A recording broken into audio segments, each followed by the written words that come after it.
su miércoles especial. De que si alguien tiene necesidad de hacer una exposición breve para obtener una calificación mayor o aprobar, entonces este sería el último seminario, pero todavía está supeditado a que alguien necesite aumentar su calificación, etcétera. O molestarnos a todos los demás con... gracias, Aldo, te agradezco mucho tu entusiasmo por venir a participar con nosotros. Gracias a mí. El tema que nos presenta el día de hoy el licenciado Aldo es, lo tienen ahí, cuál es la estructura temporal de la lluvia, un breve acercamiento de los modelos multifractales beta log normal. Brevemente, el licenciado Aldo, el licenciado Rano, es egresado de la licenciatura en Física y Matemáticas aquí de la escuela y en la especialidad de Matemáticas.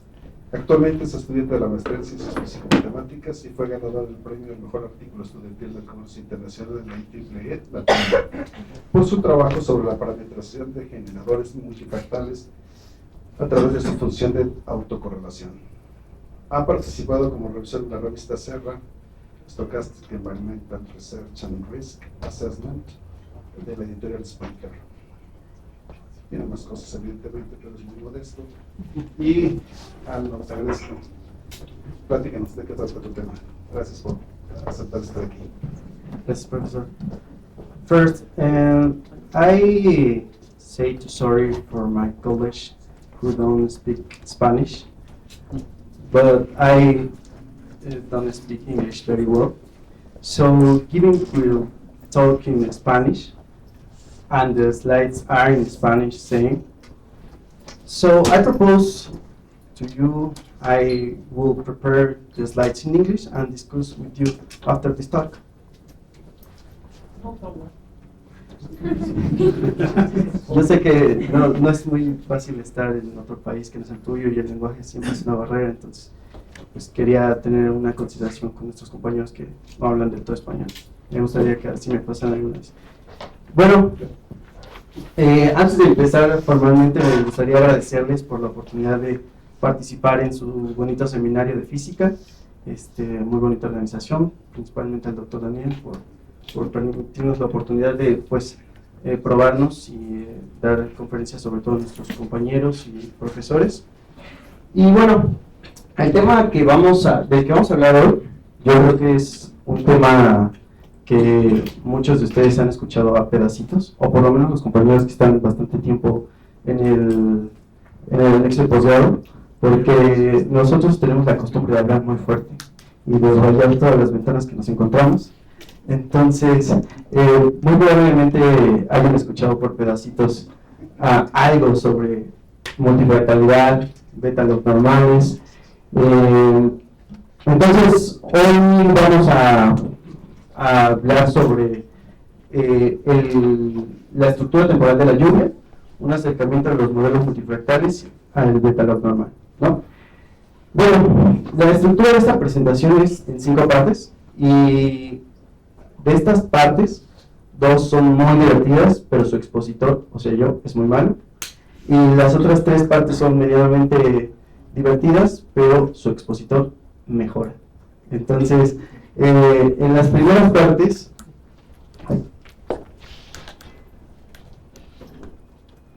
perdí el apuntador.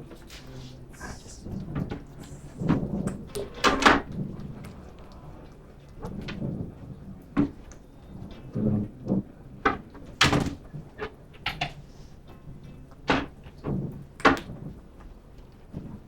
La encontré. Y bueno, la primera es una revisión del contexto físico de la lluvia.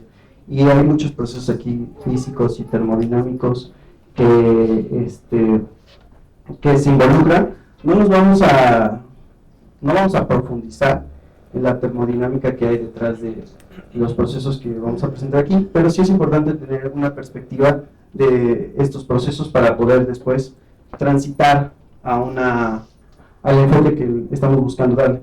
Entonces vamos a terminar con algo bastante específico, pero pues quisiera que empezáramos con un contexto. Entonces, como inicio es el ciclo del agua, ¿no? El ciclo del agua que nos enseñaron en la primaria, en ciencias naturales, en física en la secundaria, o del cual estamos muy seguros que pasa y que estamos en contacto cotidianamente. El ciclo del agua, sin un orden específico, puede haber cambiado en sus clases, va como la condensación, precipitación, evaporación, y aquí cabe aclarar un breve paréntesis sobre la infiltración y el transporte mediante diferentes cuerpos de agua, porque es importante resaltar que no toda el agua que cae vuelve a participar en la evaporación y por supuesto en la condensación. Entonces, no toda el agua vuelve a participar en el ciclo del agua. Y vamos a revisar un poquito más a profundidad estos momentos del ciclo del agua, empezando con la precipitación. Y bueno, aquí me gustaría que de la slide tomáramos dos conceptos importantes, ¿no? La intermitencia, o sea, yo creo que eso es algo... Lo bonito de este tema es que se pueden poner muchos ejemplos en la vida cotidiana, ¿no? Y entonces estamos acostumbrados a que de repente hay zonas donde está cayendo un aguacero, pasas 100 metros y ya no hay nada de agua. Y de repente, a veces nos ha pasado que estás en el posgrado y de un momento a otro, bueno, parece que se va a caer el techo del posgrado y ya no te puedes ir a tu casa. Y en 10 minutos, pero también, igual no te puedes ir a tu casa porque ya sin un volcán, pero ya dejó de llover. Entonces, estos dos conceptos van a ser importantes y vamos a profundizar en ellos a través de la presentación. Pero vamos a revisar el segundo momento, que es la evaporación y la dinámica atmosférica. Aquí en la evaporación y la dinámica atmosférica, pues tenemos como mecanismo principal la convección térmica.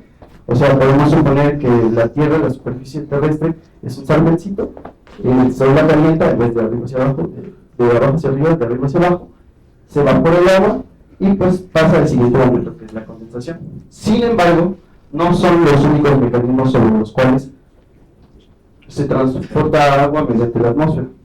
Uno de ellos es el enfriamiento adiabático, que es un proceso termodinámico bastante complicado. Me harían falta unos cuantos cursos de termodinámica para venir a platicarles solo de el enfriamiento adiabático, pero es a muy grandes rasgos el enfriamiento de estas micropartículas de agua por diferencia de presión, ¿no? Y ahora vamos a revisar uno de los momentos más interesantes para mí y sobre el cual vamos a obtener un gancho para toda la demás presentación, que es la condensación. Y aquí está escrito la brecha microfísica. Suena algo poético, pero es importante porque es un supuesto que hacemos. O sea, pensamos en el ciclo del agua como nos lo enseñaron en la primaria y simplemente pensamos si hay condensación, entonces debe de haber precipitación. Pero bajo cualquier condición, entonces donde quiera que se evapore agua, debe de llover.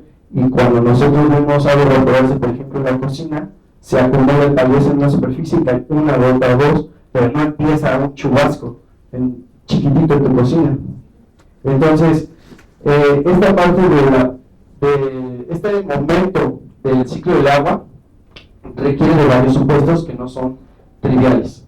Primero, vamos a revisar una atmósfera quieta, suponiendo que no hay turbulencia, suponiendo que no hay más movimiento, que la colisión en algunas partículas, micropartículas de agua y el crecimiento o la condensación por difusión de vapor, ¿no? Entonces, aquí podemos ver una gráfica donde de 20 a 50 micrómetros las gotas de lluvia superan el radio necesario para caer. Sin embargo, si la atmósfera estuviera quieta, solo tendríamos crecimiento por difusión de vapor. Y este proceso en el cual las gotas de lluvia llegan a 50 micrómetros sería demasiado lento, ¿no? Y tomaría horas. O sea que si viéramos de repente las nubes ponerse grises, tendríamos 3 horas para llegar a casa y nadie se quedaría atorado en el tráfico. Pero no pasa. ¿Qué es lo que está ocurriendo? Pues bueno, una de nuestras acérrimos rivales, la turbulencia. la turbulencia o el campo de velocidades turbulentas en la atmósfera genera un efecto de centrífuga, en las microgotas que están en la atmósfera. Y lo que está ocurriendo aquí, las gotitas de agua son los puntos blancos, es que las gotas tienden a agruparse donde hay menor vorticidad. Entonces, hay mayor vorticidad, no hay gotas de agua. Donde hay menor vorticidad, las gotas se agrupan y chocan, y eso genera un crecimiento del radio de las microgotas de lluvia, por lo tanto llegan al radio crítico y hay precipitación, ¿no? Entonces, esta parte es importante y me gusta mucho esta imagen porque es bastante descriptiva. Y aquí podemos observar cómo precisamente estas microgotas de lluvia se vuelven un descriptor o un trazador de los campos de velocidades turbulentas en la atmósfera. O sea, directamente, si notamos que hay agrupaciones de microgotas de lluvia, entonces ahí no debe de haber vorticidad. Y si no hay crecimiento, debe de haber vorticidad. Y entonces estamos trazando la turbulencia a través de las microgotas de lluvia, ¿no? Entonces, bueno, esta es una parte importante de la plática porque es una transición. Estamos relacionando dos conceptos y dos fenómenos importantes: la turbulencia y la precipitación de la lluvia, directamente o activamente. Y de esta manera, entonces podemos pasar a nuestro segundo momento. Aquí vamos a mencionar, para que a todos nos quede suficientemente claro, que desde la evaporación hasta el momento en que la lluvia vuelve a tocar el suelo, se vuelve un trazador del campo de velocidades turbulentas en la atmósfera, ¿no?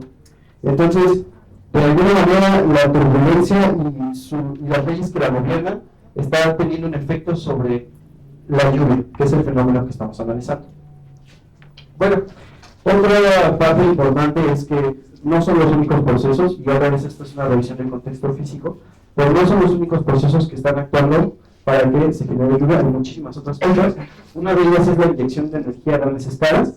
Hay dos fuentes de energía que inyectan a mayor de 85 kilómetros, y uno es el Sol y el otro es el movimiento de la Tierra.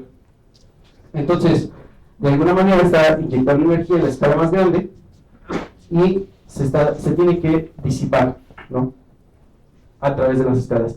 Y aquí estamos introduciendo indirectamente un concepto clave, que es la escala, con el número de Reynolds también. Pero bueno, ahora vamos a hacer otra transición violenta, tal vez, como toda la plática, y es una descripción probabilística de la turbulencia. O sea, del efecto que estábamos trazando con las microgotas de lluvia, vamos a buscarle una descripción probabilística, que tampoco es trivial, y entonces también vamos a tener una descripción probabilística de la lluvia. El punto es, tenemos dos fenómenos que están conviviendo actualmente en la atmósfera y estamos buscando una descripción probabilística, un enfoque probabilístico, y lo vamos a justificar un poco.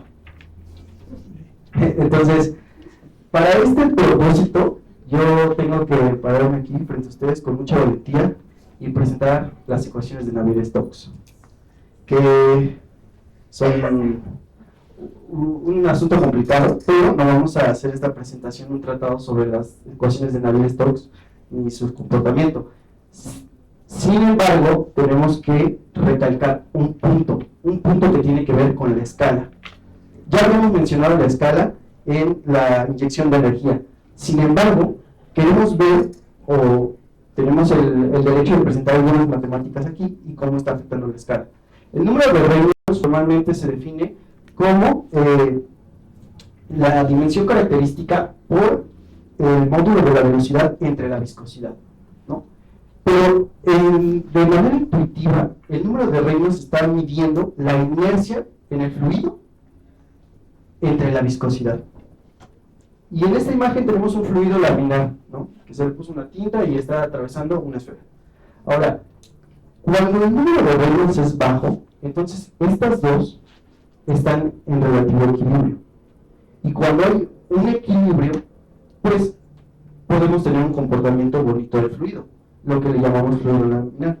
Pero aquí Cuando nosotros hablamos de fluido laminar, queremos notar una propiedad muy importante acá, ¿no?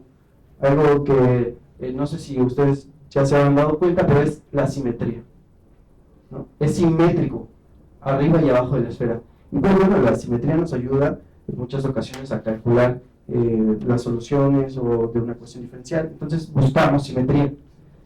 Cuando los números de Reynolds son bajos, tenemos simetría en el fluido y podemos ir por aquí y sabemos que acá va a estar igual. Sin embargo, cuando el número de Reynolds es alto, o sea, va infinito, es porque la inercia está creciendo. Y hablamos de cómo se le inyecta energía a escalas más grandes. Entonces, hay más inercia ahí, por lo tanto, la viscosidad no va a ser esa fricción que estamos esperando y vamos a tener otro tipo de comportamiento. ¿Y qué comportamiento va a ser? Estas son imágenes tomadas del libro Turbulence de Oriol Frisch, elevado de Kolmogorov. Este es un fluido laminar simétrico con un número de Reynolds 0.16. Este es un fluido en el cual ya se rompió la simetría con un número de Reynolds 26. Este es un número de Reynolds de 140, o sea, aquí ya tenemos bastante inercia contra la viscosidad. Y este es un número de Reynolds de 1800, ¿no? Entonces, este es el efecto, o este va a ser el puente por el cual nosotros vamos a motivar un enfoque probabilístico de la turbulencia. Porque cuando hay demasiada energía o tenemos un número de Reynolds muy alto, rompemos la simetría. Y bueno, ¿cómo la restauramos? Aquí me gustaría hacer un ejemplo. En este momento vamos a hablar de la lluvia, pero después vemos cómo se relaciona la lluvia y la turbulencia específicamente. Y si venimos por un rayo láser, en una escala específica, a una altura, todo bien determinado, y solo estamos midiendo una línea de gotas unidimensional. Y medimos la velocidad con la que las gotas de lluvia caen en un evento. Entonces, algunas van a ser muy rápidas, algunas van a ser muy rápidas, algunas van a ser muy lentas, pero la mayoría va a viajar a la velocidad promedio con la que se mueve el ensamble de las gotas. Entonces, con esto ya nos estamos dando cuenta de que la probabilidad nos permite restaurar, cuando los números de Reynolds son altos, una simetría, al menos en promedio. Y eso es bueno para nosotros. Nos permite hacer cálculos, hacer modelos que puedan describir con cierta seguridad un fenómeno. Pero bueno, entonces este es el punto clave de por qué estamos buscando un enfoque probabilístico de la turbulencia, para restaurar la energía, restaurar la simetría. Bueno, y ahora vamos a hablar de un modelo que ya habló, que ya se propuso para la turbulencia.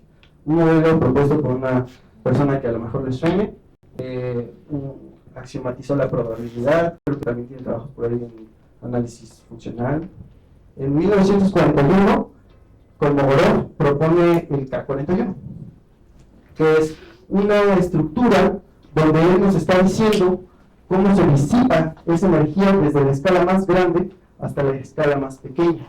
Ahora, aquí, en esta escala grande, la inercia supera la viscosidad, pero de alguna manera tiene que inyectar la energía a lo largo de las escalas para llegar a un punto donde haya disipación de energía, que podríamos evaluar con calor, percibirlo.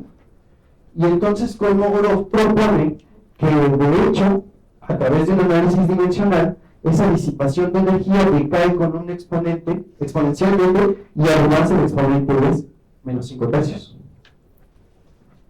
Está muy poderoso, ¿no? O sea, de repente yo llego y digo, oye, ¿sabes qué? La energía aquí decae menos 5 tercios. Y esto nos lleva a proponer una función estructural, y esta función estructural va a depender de la escala en la que se mire. Pero el enfoque de Kolmogorov es esto depende de la escala en la que nos estamos mirando, y eso es lo más revolucionario en este modelo K41. Y bueno, ya lo logramos, ¿no? Hemos terminado, hasta aquí termina la plática, vámonos todos, podemos calcularlo todo, menos 5 tercios, lo metemos a la compu y ya estuvo. Pero la realidad es diferente. Después de la Segunda Guerra Mundial, porque durante la Segunda Guerra Mundial no tenían tiempo de hacer tantos experimentos, y se encontraron que efectivamente este menos 5 tercios sí es cómo se disipa la energía, o sí está representando bien, capturando el fenómeno, pero nuevamente depende de la escala. O sea, no tenemos un exponente fijo por el cual la energía se disipe. Sí, hay una discrepancia. Ajá. Eso nos da pie a explorar cuál es esa discrepancia. O sea, no es tan fácil el asunto. No es solo una ley exponencial y proponemos nuestra ley y se acabó. Porque, de ser así, podría alcanzarnos tal vez con una herramienta estadística llamada movimiento browniano, que seguramente ustedes conocen, porque tienen más contexto de física que yo, pero tal vez fraccional. Sin embargo, no es así, ¿no? Se encontró experimentalmente que no a todas las escalas nos sirve esta ley de menos 5 tercios. Y no nada más y nada menos hizo esta observación que Landau. Landau en 1944 hace su observación a Kolmogorov y no termina de desarrollarlo. ¿Quién sabe por qué? Entonces, Kolmogorov, después de la guerra también, en 1962, propone su segundo modelo, ¿no? K62. En K62 no tenemos un solo exponente que gobierna toda la inyección de energía en todas las escalas. Un menos 5 tercios mágico. Es diferente la regla con la que calculamos la disipación de energía dependiendo de la escala en la que estemos mirando. No va a ser lo mismo mirarlo a 85 kilómetros hacia arriba que ya acá donde pones tu papalote. Entonces, esa es la otra revolución también propuesta por Kolmogorov y con la ayuda de Landau que hace. Y es que la disipación de energía no es constante, sino se puede modelar como una variable aleatoria. Y entonces aquí estamos introduciendo un nuevo concepto, porque tenemos derecho de preguntarnos por qué, y es algo que nosotros podemos notar, como habíamos comentado, la intermitencia, ¿no? La intermitencia es lo que no nos va a permitir tener un solo exponente de escalamiento. Cuando tenemos un movimiento browniano, presenta cierta autosimilitud, simetría estadística, y que lo podemos ver a diferentes escalas, ¿no? Va bajando la escala, pero el comportamiento es igual. Si hay intermitencia, entonces el comportamiento puede cortarse de lleno en algunos puntos. Y yo miro esta escala, o yo miro en este momento, no hay nada. Yo miro en este momento, se ve diferente, ¿no? Esta es la escalera del diablo, movimiento browniano, y la escalera del diablo presenta justamente intermitencia.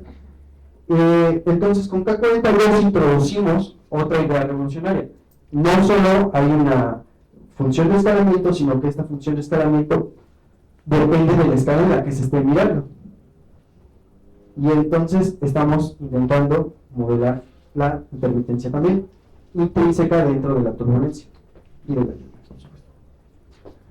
Ahora, ya llegamos a esta parte que se pone un poquito más aburrida tal vez, no sé, pero vamos a hablar de multifractalidad, ¿no? El título en inglés es al propósito por un artículo en el 2006 donde se hace un review de todos los conceptos multifractales que se utilizan para modelar hidrología. Entonces, pero vamos a empezar con un poema. Big wheels have small wheels that fit on their velocity, and little wheels have laser wheels and so the viscosity, ¿no? Entonces, discúlpenme mal inglés, pero parafraseando es: los remolinos le transfieren energía a otros remolinos más pequeños, a otros remolinos más pequeños, y en algún momento se tiene que disipar la energía. Entonces hablamos del número de Reynolds. Al transferir energía a cosas más pequeñas, entonces en algún momento la viscosidad va a entrar en equilibrio con la inercia y se va a disipar en forma de calor. Ok, entonces, para hablar de modelos multifractales, primero vamos a observar o poner un ejemplo de qué es un modelo fractal. Y pues esta imagen tomada de un libro igual de fractales, es un buen ejemplo de que es un fractal y un monofractal, de hecho, que propone que es un modelo apropiado para procesos que mantienen la misma estructura a lo largo de diferentes escalas. Es decir, este lecho tiene helechos chiquitos que son similares al helecho grandote, ¿no? Y no varía dependiendo del helecho grande. Ahora, no es el único ejemplo, obviamente hay muchos ejemplos como el copo de nieve de Koch, la carpeta de Sierczynski, pero es un bonito ejemplo dentro de la naturaleza para observar lo que es un modelo fractal. Ahora, ¿qué es un modelo multifractal? Bueno, un modelo multifractal es una estructura que está compuesta de subconjuntos que tienen diferentes fractales. Ahora, esta es una imagen de un campo de arado, donde siembran cosas. Esta imagen depende de la técnica que uses para observar los colores, puede darte diferentes patrones. Aquí tenemos un patrón formado por los árboles intrínsecos en la tierra. Y aquí tenemos un patrón formado por los humanos que están arando. Entonces, si nosotros quitamos los colores, por ejemplo, se vería binario. Y si lo observamos en blanco y negro, entonces solo tendremos estos dos. Y si lo observamos en RGB, entonces la paleta de colores nos puede dar otro patrón. Estamos hablando de que están conviviendo tres patrones de diferente manera y dependiendo de la técnica que utilicemos podemos observar diferentes cosas. Esto no necesariamente tiene que pasar así, o sea, puede variar con la escala y la intensidad, o puede coexistir dos fractales, ¿no? Si un fractal mismo está variando en intensidad con la escala, pues también es un multifractal. No definimos formalmente qué es la intensidad, pero confíen. Ahora, ustedes conocen fractales, ¿no? ¿Ustedes reconocerían cuál es multifractal? O al menos este patrón. Suena como bacterias, ¿no? Bueno, son imágenes de tejido mamario, ¿no? Resulta que uno puede analizar la intensidad de los píxeles y los puntos en blanco del tejido mamario y estas gráficas que utilizamos para observar el espectro multifractal, sea lo que se refiera, nos van diciendo qué tanto se repite el patrón dentro de un subconjunto. Entonces, aquí, en este artículo del MIT del 2013, encontraron que el tejido mamario de personas con cáncer tiende a tener un espectro multifractal más amplio. Lo que pasa es que cuando tenemos un espectro multifractal, monofractal es una recta, su función de escalamiento, pero cuando tenemos un multifractal se vuelve una curvita. Ajá. Entonces, así podemos medir qué tan multifractal es. Obviamente no vas a encontrar en la naturaleza una recta perfecta, pero si se va acercando mucho más a una recta que a una curva, pues puedes decir que es monofractal. Entonces, estos cuates encontraron que el tejido mamario aumenta su espectro multifractal cuando la gente está sana. Y cuando la gente tiene cáncer, las estructuras tienden a formarse de una manera muy específica, o sea, un solo fractal. Y bueno, ese es un ejemplo de multifractalidad. Ahora vamos a lo que nos atañe, que es la lluvia. En este mismo artículo de Multifractal Review para la hidrología, tenemos que se muestra evidencia empírica de que la intensidad de la lluvia está variando dependiendo de la escala en la que tú te estés fijando. O sea, como habíamos quedado, que si el patrón se está repitiendo pero cambia de intensidad en diferentes escalas, es un multifractal. Entonces aquí estamos intentando justificar el uso de multifractales en el fenómeno de la hidrología, ¿no? Los fenómenos hidrológicos. Y bueno, vamos a tener una autosimilitud estocástica, que es una convergencia en distribución, igual lo que sea que eso signifique, por esto. Aquí lo importante, o lo que me gustaría resaltar, esta epsilon no es relevante aquí, es este W, que va a ser nuestro factor de escala aleatorio. O sea, no sabemos exactamente cómo es que está variando el asunto en diferentes escalas, pero podemos construir una distribución de probabilidad o analizar una distribución estadística que nos permita al menos decir algo sobre cómo va la cosa. Es una pregunta. Bueno, entonces, ahora, para pasar de la turbulencia a la lluvia, para poder analizar pues estos fenómenos con algún tipo de correspondencia, necesitamos esta ecuacióncita de acá, que es la ecuación de dinámica del transporte. Y pues bueno, otra vez estamos hablando de números de reinos bastante altos, donde hay bastante energía, y esta no me pregunto porque está medio complicado. Y ahora sí, a lo que nos atañe es el modelo beta-log normal y la medida multifractal. El modelo beta-log normal es un modelo que igual se propuso en este multifractal review. Bueno, se había propuesto antes también por cosmógrafo, pero se hizo una revisión del modelo.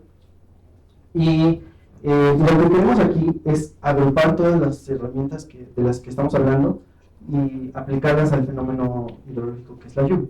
Entonces, haciendo una pequeña recapitulación, tenemos probabilidad y multifractalidad. Y queremos combinar estas dos ideas, estas dos herramientas, para hacer un modelo que pueda capturar el fenómeno que estamos estudiando. Y para esto vamos a definir una herramienta matemática, esta es la parte aburrida, que se llama cascada multiplicativa binaria. Estamos hablando de que al cambiar de escala no se pasa linealmente la energía. No podemos sumar la energía que está pasando a diferentes escalas. De ahí la multiplicidad, o sea, están multiplicando por una porción de esa energía que viene desde arriba, pero no pasa linealmente, no la suma, sino de manera aleatoria la redistribuye sobre el intervalo. Se está haciendo sobre el escalamiento una redistribución de la energía, y con eso construimos la cascada multiplicativa. Esta es la definición formal para que la veamos al menos una vez en toda nuestra vida, pero esta es la frame donde construimos la cascada multiplicativa binaria. La cascada multiplicativa binaria, empezamos con una masa, puede ser 1, puede ser, dependiendo del fenómeno en el que se esté analizando, pero se pasa con una probabilidad W, y con una probabilidad W1 y W2 a una siguiente escala, 1 y 2. Y de esas dos escalas pasamos a otras dos escalas en cada uno, con una probabilidad W3 y W4. O sea, estamos diciendo que redistribuimos la masa en la escala de manera aleatoria. Por lo tanto, si nosotros conociéramos o tuviéramos un promedio de cómo se redistribuye esto, pues más o menos podríamos inferir cuánto va a terminar a cierto lugar, en cierta escala, ¿no? Aquí está variando la escala. Ahora, esta herramienta tampoco es que se nos haya ocurrido a nosotros, fue demostrado por Giorgio Parisi, premio Nobel de 2021, que genera una medida multifractal. Entonces, lo que está aquí se vuelve algo multifractal, que repite cierta propiedad dependiendo de la escala en la que tú lo estés observando. Y bueno, hay que hacer una precisión entre dos tipos importantes de cascadas: una cascada microcanónica y una cascada canónica. Una cascada microcanónica conserva totalmente la masa. Es decir, tú la masa que tenías en la escala anterior, si sumas los pesos que están abajo, te van a dar exactamente lo mismo. Pero aquí, nuevamente, estamos hablando de un enfoque probabilístico, y también puede conservarse en promedio. En promedio, estas cosas, puede que su promedio sea un medio. Entonces, si sumas todo, si sumas las dos que vienen, te va a dar 1. Pero no necesariamente la distribución de los pesos te da 1. Entonces, este implica este, pero este no necesariamente implica este. Entonces, vale la pena hacer esta aclaración porque es qué tanto nosotros sabemos de nuestro fenómeno. Si sabemos que se va a redistribuir la masa exactamente, o si en promedio podemos decir que se redistribuye como un medio. Ahora, ¿cuál sería la diferencia? Ya en una medida observada, pues todavía no lo sabemos diferenciar. Pero, ok, ahora vamos a hablar de otro concepto importante, que es el factor de vestido o el dressing factor. Este factor nos permite pasar de una medida construida matemáticamente a una medida experimental, ¿no? Ustedes que son físicos seguro hacen experimentos y eso es muy bonito, ¿no? Tienen un conjunto de datos experimentales y pueden medir, por ejemplo, el promedio de velocidad, el promedio de energía o pueden hacer alguna estadística sobre esto. Entonces, si toman este experimento y lo repiten bajo las mismas condiciones, 2 veces el promedio sería el mismo, o 3 veces y sería el mismo, o 10.000 veces sería el mismo, o 1.000.000 de veces y volveremos a obtener los mismos resultados. Bueno, entonces creo que aquí podemos ver una diferencia entre lo que se observa experimentalmente y lo que tienes tú teóricamente, que es a lo mejor algo ideal, y vale la pena hacerse la pregunta de qué está pasando ahí. Esa pregunta son los dressing factors, ¿no? Los dressing factors son una variable aleatoria que nos permite entender, o al menos pasar de algo puramente teórico a algo experimental. Esta Y es la medida que observamos, entonces sabemos, aunque no conocemos quién es este Z todas las ocasiones, que al menos debe haber un Z, y que esta medida experimental se puede representar como una medida teórica por una corrección experimental. Y eso es algo muy bonito que me parece que fue Veneciano Forcuolo que lo demostraron. 2003 Veneciano Forcuolo demuestra estos factores de vestido. Y ahora, como les comentaba, esta precisión abstractamente no es tan sencilla de ver, pero experimentalmente sí. Tienes la medida generada, lo que dice tu modelo que va a pasar y lo que está pasando en tu experimento. Entonces, esta corrección es muy importante. Porque si yo quiero generar una medida multifractal para poder modelar mi experimento, necesito entender cómo eso va a relacionarse con lo que estoy obteniendo en mi experimento. Y lo que se obtiene en el experimento es la medida vestida o la reconstrucción con el factor de vestido, y lo que se genera es la medida generada. Entonces nuestra lucha va a ser para encontrar este. Yo puedo generar puedo observar pero quiero para entender un modelo. Y bueno, si tengo mis factores de revestimiento, entonces yo puedo, si se acuerdan de cómo era la cascada, pasar de una escala más grande a una escala más fina, por medio de los multiplicadores y por medio de la suma de la fina a la más grande. Y si llego, y hago un proceso, porque en un experimento esto tiene que ser finito, y hago paso un número finito de veces, al final voy a encontrar un X por W por Z. Y ese W que está acá es la regla con la cual se está redistribuyendo la masa a través de la escala. Y entonces sí, ya lo armamos, ¿no? Tenemos cómo se distribuye esto estadísticamente, y aunque no sabemos puntualmente si va a pasar algo que nosotros estamos prediciendo, sabemos que el promedio puede pasar esto, o debe pasar esto, y con todo y la corrección experimental. Entonces, para esto, para encontrar este Z, que va a ser nuestra epopeya, necesitamos herramientas matemáticas. Una de estas herramientas matemáticas son los coeficientes de ruptura binarios, o sea, los beta decomposition coefficients, y se definen de la siguiente manera: como la medida observada entre la suma de las medidas anteriores. Estos son si nosotros tenemos una serie de tiempo, esto ya aterrizado a un ejemplo práctico, tenemos una serie de tiempo que viene de un experimento realizado. Entonces, ¿Cómo pasamos de esto al modelo estadístico que el fenómeno subyacente? Bueno, pues tomas tus puntos a pares, los divides entre la suma y vas a calcular estos coeficientes de descomposición. Aquí tenemos algunas afirmaciones en el caso microcanónico y en el caso general, pero experimentalmente todavía no sabemos cuándo una medida es generada por algo canónico o microcanónico. Y recuerden, aquí estamos tratando de pasar de algo experimental a algo teórico.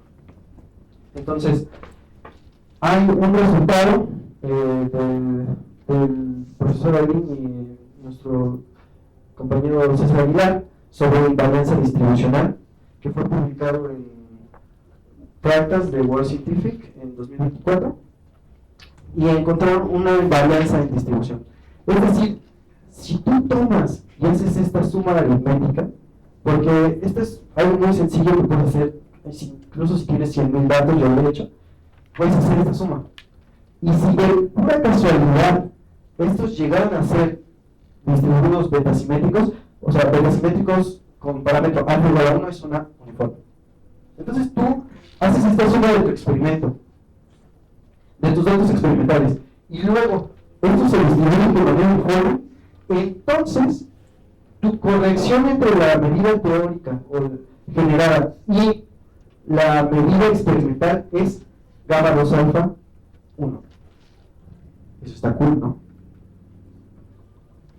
Hacemos una suma, una división, y podemos conocer incluso cuál es el generador de la medida multifractal.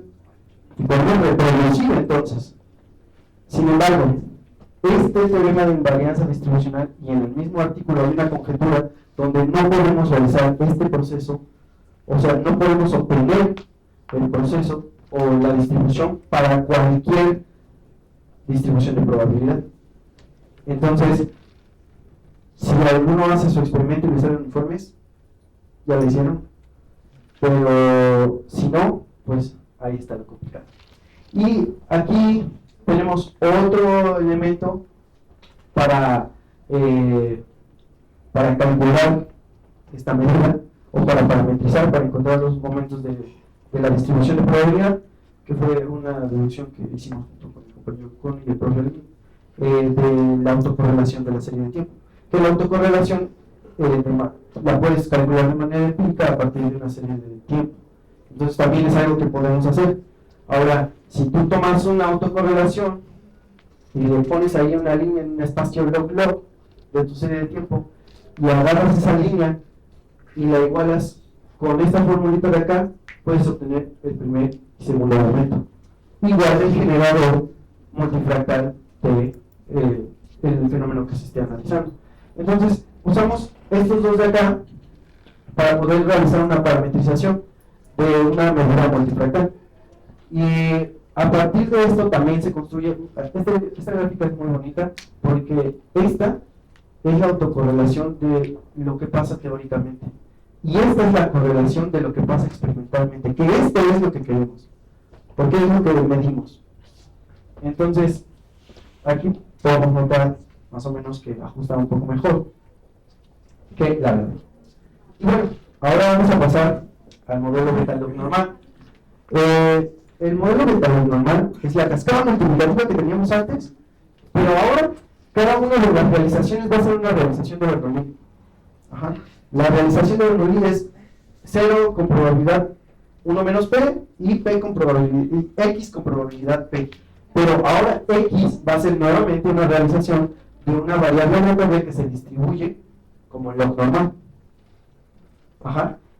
Y este modelo beta-log normal es ampliamente utilizado para modelar series de temporales de lluvia.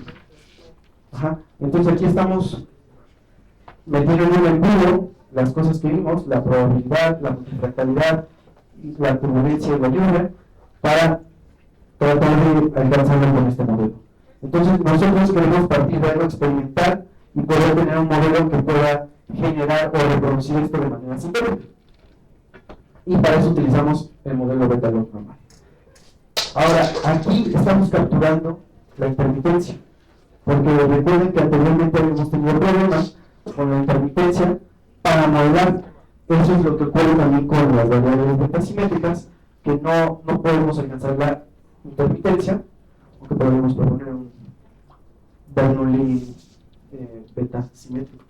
Pero bueno, tenemos la intermitencia modelada como la variable de Bernoulli y log normal, que es la que tiene la multifractalidad intrínsecamente.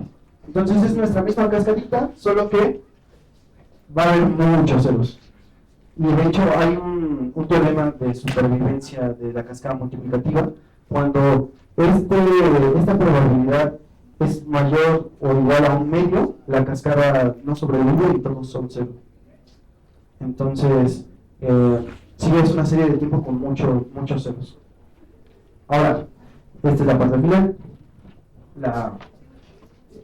Lo que estamos trabajando ahora con el grupo de investigación, los alumnos del profesor Eli, es sobre la parametrización del modelo beta log normal.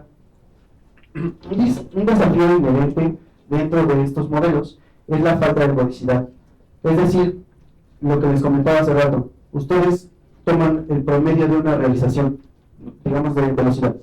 El promedio de estas velocidades es tal. Hacen otro experimento, les sale otro promedio. Hacen otro experimento, los promedios van a ser diferentes. Si hacen muchísimos experimentos, el promedio de todos los experimentos no va a coincidir con el promedio que está generando la medida. No, eso es la falta de velocidad. No podemos confiar en lo que medimos en un solo experimento. Eso no representa todo el fenómeno estadístico que está ocurriendo. Esa falta de velocidad es lo que complica el análisis de las series de tiempo en el proceso multifractal. Entonces, para esto vamos a realizar una parametrización comparativa entre los coeficientes de descomposición que les presentamos hace rato, donde usando el valor esperado de los coeficientes de descomposición se plantea una función que depende de este CB, este CLN, este de acá y este de acá, que son los que queremos inferir para poder caracterizar nuestro modelo. Y entonces vamos a utilizar los momentos estadísticos de los coeficientes de descomposición y la función de autocorrelación para tener un sistema de ecuaciones y calcular CB y C logaritmo natural a partir de una realización del proceso. Y bueno, ahora vamos a pasar a dónde lo queremos aplicar concretamente. No sé si ustedes están familiarizados con lo que pasó en Costa Rica el 10 de octubre de este año de 2025. Bueno, un desastre, murieron 200 personas, horrible. Inscribimos nuestro artículo en la plataforma de Google Engine para que nos den 5 oportunidades de hacer un proyecto. Es una plataforma de pago, por supuesto. Es un motor de Google Maps al cual le pegan diferentes imágenes de la NASA, del mismo Google Maps, de Amazon, de todos lados, imágenes satelitales, y las puedes utilizar en tiempo real. Aquí estamos utilizando imágenes de la NASA sobre precipitación que viene por medio de infrarrojo, ¿no? Entonces, estamos utilizando estas imágenes. Esta es la escala, 25 milímetros de lluvia, pues ya salió fuerte, y 5 milímetros de lluvia es lo más tranquilo. Entonces, vamos a analizar el 9 de octubre de 2025 a las 8:30, ¿no? Aquí está Costa Rica, por acá está Ciudad de México, por aquí. Las 9 de la mañana, las 9:30 de la mañana, las 10 de la mañana. Entonces, la cosa escala muy rápido. ¿Cuál es el problema? Pues, ¿por qué no solo usas el promedio que está en toda tu cuadrícula? Pero cada píxel son 10.000 kilómetros cuadrados.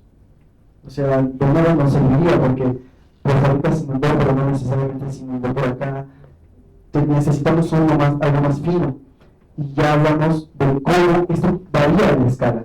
O sea, si yo tomo un promedio aquí no va a ser el mismo que si lo tomo en una escala más pequeña. Y este es el verdadero problema. Y para eso, nosotros estamos proponiendo un downscaling.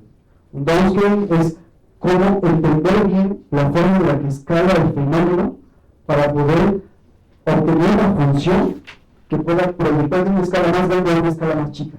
No va a ser trivialmente tomar el promedio, sino hay que construir este modelo matemático para poder hacer más fina la escala y tener un modelo que capture con más precisión lo que va a ocurrir, ¿no? Y bueno, este es un pequeño esquema de lo que se plantea. Son dos investigaciones. Una es donde vamos a hacer la parametrización de los momentos estadísticos y otra donde vamos a hacer el downscaling o el refinamiento de escala. Tomamos imágenes del satélite del Google Earth Engine y hacemos una inferencia de sus momentos estadísticos, pasamos al downscaling y podemos generar mapas de riesgo, topográficas, intensidad, duración, frecuencia. Hasta aquí mi reporte, Joaquín.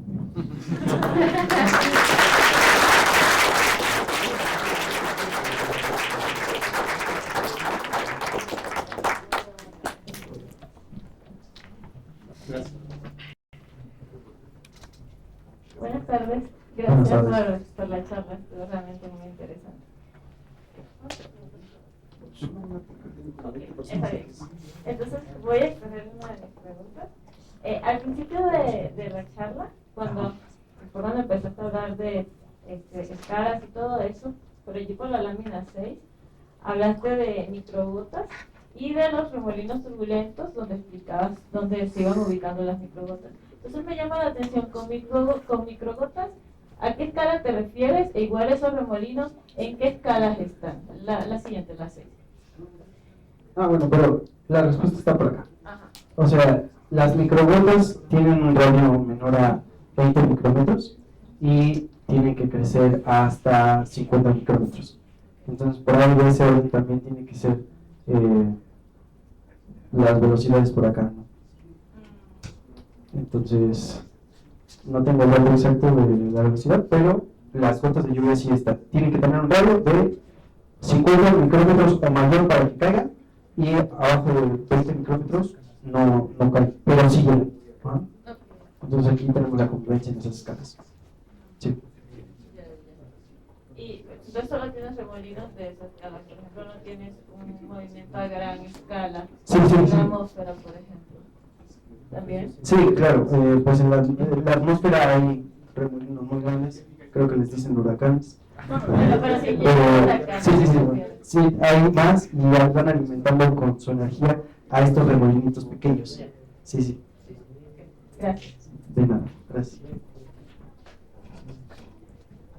Sandro, muy buena plática, me gustó mucho. Gracias. Yo tenía una duda, ¿por qué no sería recomendable utilizar un modelo gaussiano para modelar lo que la lluvia? Bueno, los modelos gaussianos son estacionarios. Bueno, los movimientos gaussianos son estacionarios, no fraccionales, y no capturan la ergodicidad. Entonces, por eso no podemos usar un simple movimiento gaussiano. Gracias. Muchas gracias por la plática. El segundo tema relacionado a la diapositiva 6. Bueno, aquí nos hablaste de precisamente la turbulencia y demás, y pues te quería preguntar, ¿es algún tipo de simulación o cómo es que precisamente buscas modelar este tipo de turbulencias? Bueno, la buscamos, no buscamos modelar la turbulencia, todavía. Estamos buscando modelar la lluvia, pero aquí estamos haciendo un repaso de cuál es la participación de la turbulencia en la generación de precipitación. Entonces, justamente la diapositiva que está más difícil, de cómo pasar de turbulencia a lluvia, pues nos dice que la turbulencia es intrínsecamente caótica, ¿no? Y le pasa algunas de esas propiedades a la lluvia.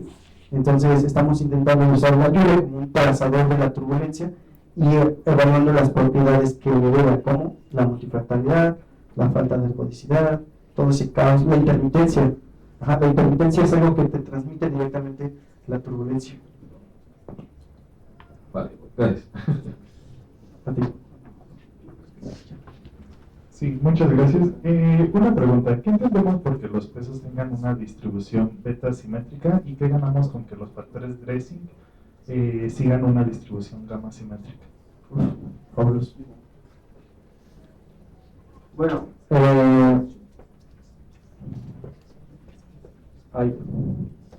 está un poco largo. Aquí. ¿Qué ganamos? Depende de ti, porque si tu modelo se ajusta bien, o sea, no podemos asegurar que el fenómeno que estés tratando tenga una distribución betasimétrica. Una distribución betasimétrica podría ser una distribución muy conocida como la uniforme, pero lo que ganamos es al menos una familia de invarianza, ¿no? Ver que estos Bs nos permiten entender una invarianza.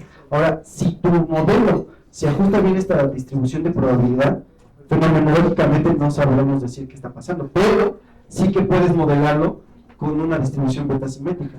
Entonces es más como a posteriori que a priori. Y más aún quiénes son los zetas, que es una parte bastante difícil. No me acuerdo cuál era la otra pregunta. ¿Qué entendemos por una distribución betasimétrica? Pero sí. Bueno, la uniforme es beta parámetro. Profesor, adelante. Para la gente más inclinada matemáticamente, porque aquí la presentación estaba preparado en general para explicar las implicaciones físicas, pero si cayó esta pregunta, se vale decir que, bueno, en primera, un poco históricamente, para fijar los momentos, en el 85,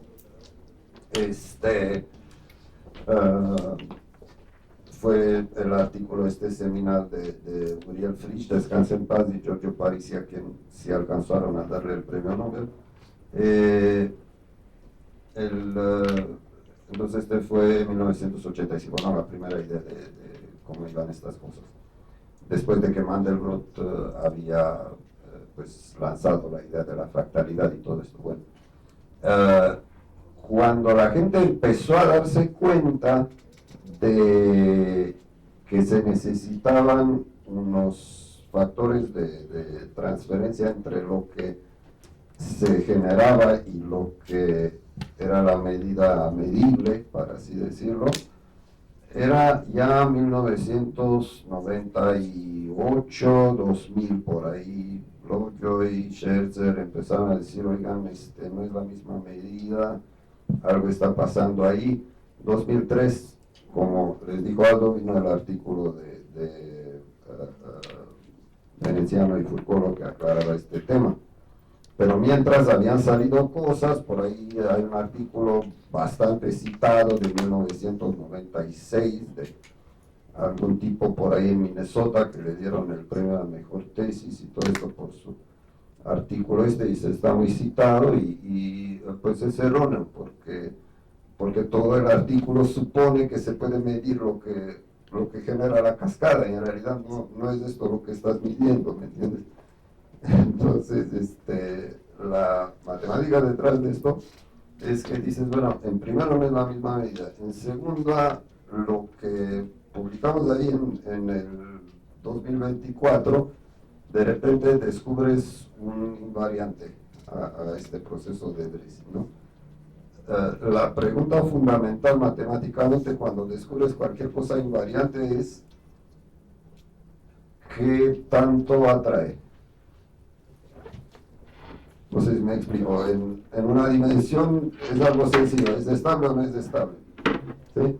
Ahora, cuando pasas a dos dimensiones ya puede haber, no sé qué, unos tantitos casos, ¿no? O sea, puede ser un punto de silla que atrae en una dirección y en la otra no.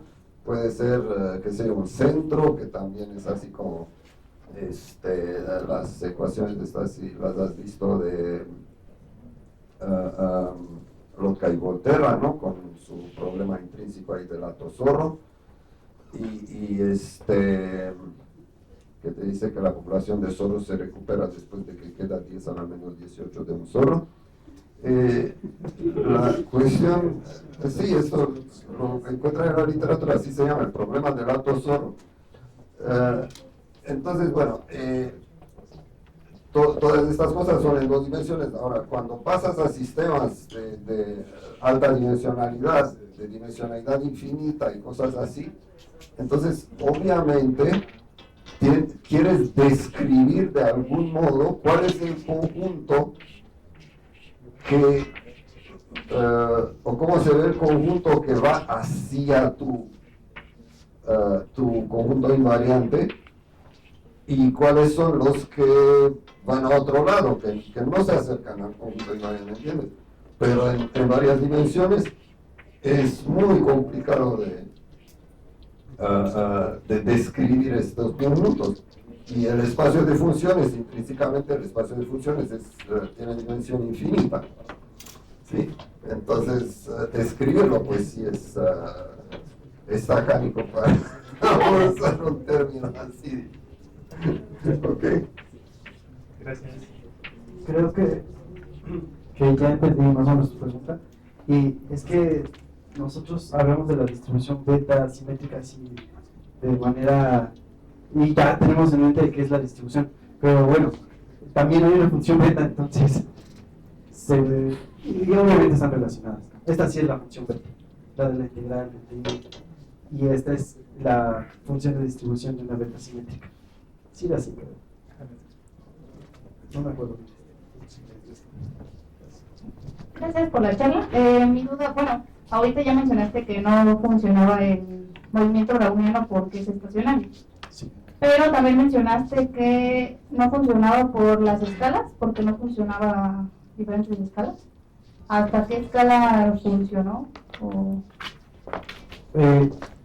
Bueno, no tengo una precisión de qué escala funcionó, pero si dejas fija una escala, que en este caso el menos 5 tercios creo que fue en la mesósfera, si no me estoy equivocando, pues tal vez podríamos intentar con un movimiento browniano fraccionario, porque un movimiento browniano directamente su espectro multifractal pues no tiene su punto, y el fraccionario creo que sí es una recta.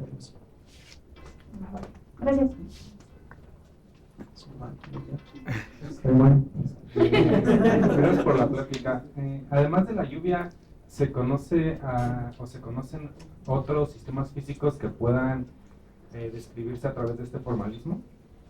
Sí, bueno, no exactamente qué modelo, pero podríamos proponer uno, pero el bonito sobre las moléculas de cáncer, células en un tejido.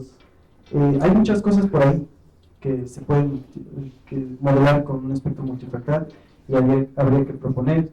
Master Charles por allá estaba buscando cosas en los materiales. Nosotros, ruido electroquímico, también ruido electroquímico. ¿Cómo se modelan las interacciones en la red 3G en China? ¿Qué más? The Physical Geometry of Nature de Mandelbrot tiene así tiene todo un... Ajá. Pero uno muy interesante y en el que sí podría haber lana es las series bursátiles. Las series bursátiles, de hecho, presentan un espectro multifractal. Muchas gracias. ¿Qué más? ¿Nadie más? No es cierto, sí.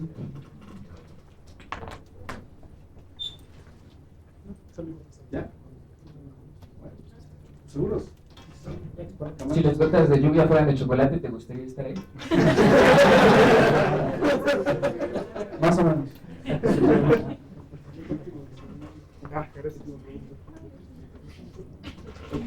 Es que soy intolerante a la lactosa, así que creo que no mucho. Sí.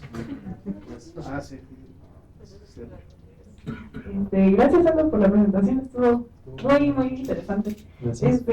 Bueno, solamente me quedé con la duda de que si esto al final va a modelar, digamos, la distribución en ubicación o en cantidad o qué es lo que se... Sí, en intensidad de precipitación, la cantidad de lluvia que cae.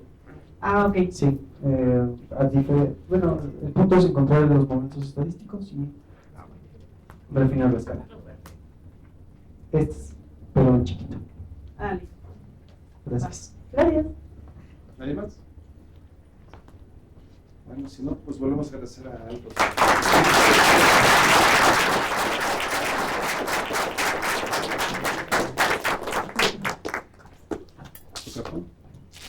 Muchas gracias por eso. Gracias a todos.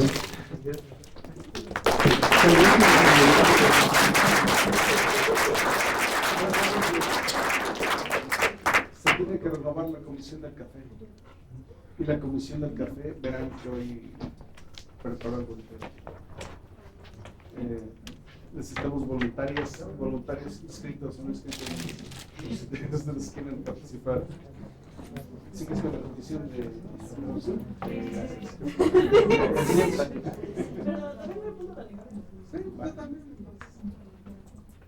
Sé que le he dicho que no. Me sobró de 3 días. Se acuerdan de acuerdo.